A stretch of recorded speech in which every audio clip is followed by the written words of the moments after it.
dire un mot sur le boycott. Le mot boycott, c'est le nom d'un riche propriétaire terrien en Irlande en 1860 qui, au moment de la crise de la pomme de terre en Irlande, augmente le prix du loyer des terres pour les paysans et étrangle les paysans qui se retournent contre lui et qui refusent d'acheter les produits de ce propriétaire. Et donc, cette première action s'est appelée boycott, du nom du propriétaire, et l'action de boycott s'est développée d'abord sur le plan économique. Et on a vu, et on continue de voir, le boycott de firmes multinationales, par exemple, le boycott de produits de certains pays, Israël, par exemple, pour protester contre son attitude vis-à-vis des Palestiniens. Et puis, le boycott économique s'est étendu au boycott politique et au boycott électoral.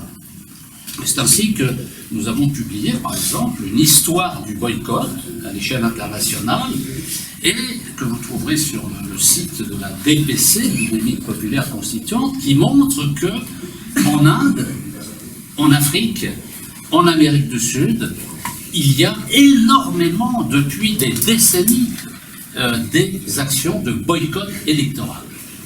Et donc, qu'est-ce que c'est que le boycott électoral et pourquoi on boycotte des élections? Évidemment, un boycott électoral n'a pas pour objectif d'annuler une élection, puisqu'il suffit d'avoir quelques voix pour être élu. Ce n'est pas du tout l'objectif. Mais pourquoi vote-t-on? Est-ce qu'on doit voter systématiquement? Évidemment non. Parce que l'action de voter n'a de sens que si son résultat a un effet sur les institutions. Si vous votez et que ça ne sert à rien, soit parce que l'élection est truquée, soit parce que le système institutionnel tourne à vide et qu'il ne se passera rien, ça ne sert à rien de voter. Ça sert même, au contraire, à encourager le système à rester comme il est. Donc, il ne faut pas se dire, moi je vote parce que y en a qui sont morts pour le droit de vote, etc. C'est absurde ce raisonnement. On vote à chaque fois dans des conditions précises, pour des élections précises, dans un contexte précis. Parfois il faut voter, parfois il ne faut pas voter. Et la question qui se pose donc, c'est quel est l'objectif du boycott? Là, en l'espèce, pour l'élection présidentielle, le boycott signifie soit l'abstention, soit le vote blanc, soit le vote nul. Et l'objectif est d'obtenir que la somme de l'abstention, des votes blancs et des votes nuls soit supérieure au nombre de voix obtenues par Macron. Parce que ça n'a jamais été obtenu. Ce serait la première fois que Macron serait minoritaire. Et donc, si on obtient ça, évidemment, il sera élu, Macron. Il sera élu, mais c'est pas la même chose d'être élu avec 5 millions de voix et d'être élu avec 20 millions de voix. Ça n'est pas du tout pareil. Parce que ça veut dire que dans un cas, il est légitime s'il a beaucoup de voix, plus de voix que le nombre d'abstentions de blancs et de nuls.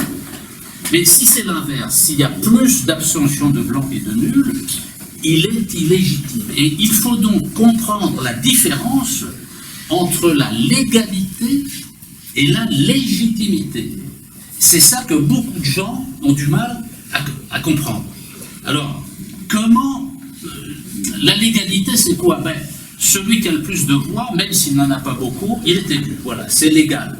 Et il sera élu légalement. Mais s'il n'a pas beaucoup de voix, tout en étant élu, il ne sera pas légitime. Alors vous allez dire, mais qu'est-ce que ça change puisqu'il sera élu? Ça change tout.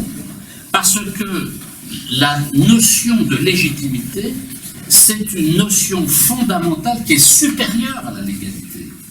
C'est au-dessus du droit, la légitimité. C'est le sentiment de justice que les citoyens possèdent et qui va les mobiliser s'ils ont l'impression que le type a été élu mais qu'il n'est pas légitime. Et c'est ça que nous voulons provoquer. Un sentiment d'illégitimité, d'injustice, qui fera que les citoyens, constatant que Macron a été élu avec insuffisamment de voix, qu'il n'est pas habilité à gouverner le pays.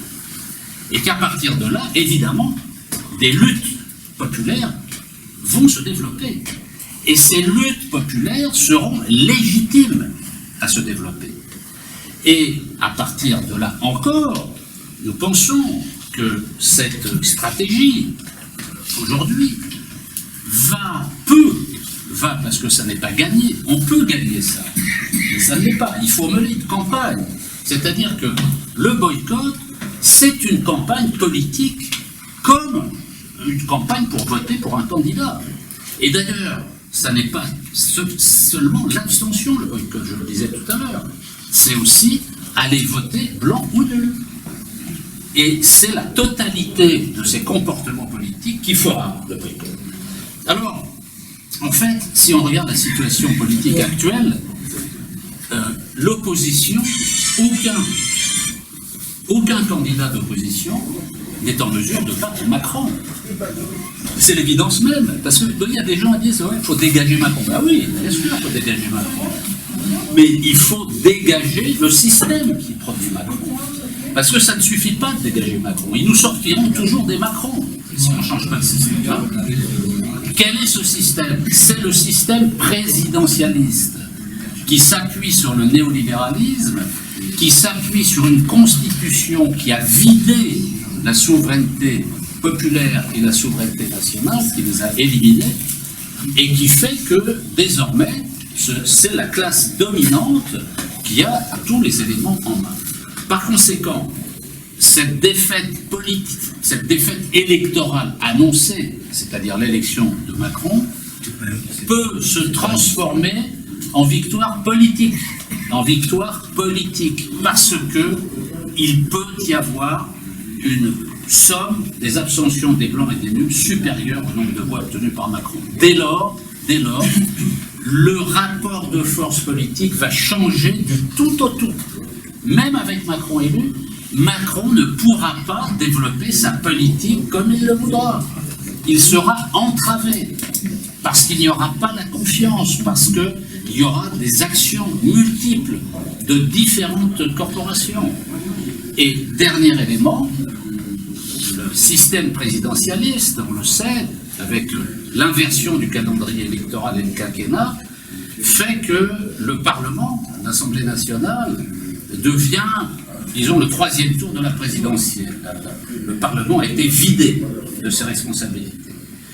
Et il y a, avec ce système, une dynamique politique qui se crée entre la présidentielle et les législatives qui suivent 2 mois plus tard, puisque on l'a observé, les candidats soutenus par le président élu vont bénéficier d'une prime symbolique qui fait qu'il y a concordance des majorités entre la majorité présidentielle et la majorité législative. Il y a une dynamique politique qui se crée entre l'élection présidentielle et les élections législatives. Eh bien, si nous mettons Macron en minorité, bien qu'il soit élu, nous pouvons casser la dynamique politique entre la présidentielle et les législatives.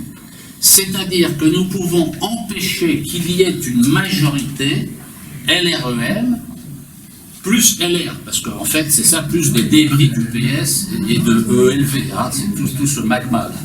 Bon, et donc, voilà, et donc on peut casser cette dynamique et on peut provoquer une sorte de nouvelle cohabitation qui ne sera pas une cohabitation droite-gauche comme on l'a vu jusqu'à présent, mais un truc totalement nouveau, bordélique, c'est-à-dire une crise politique, une crise constitutionnelle, une crise institutionnelle, qui nécessitera à un moment donné l'intervention du peuple pour trancher ce bordel.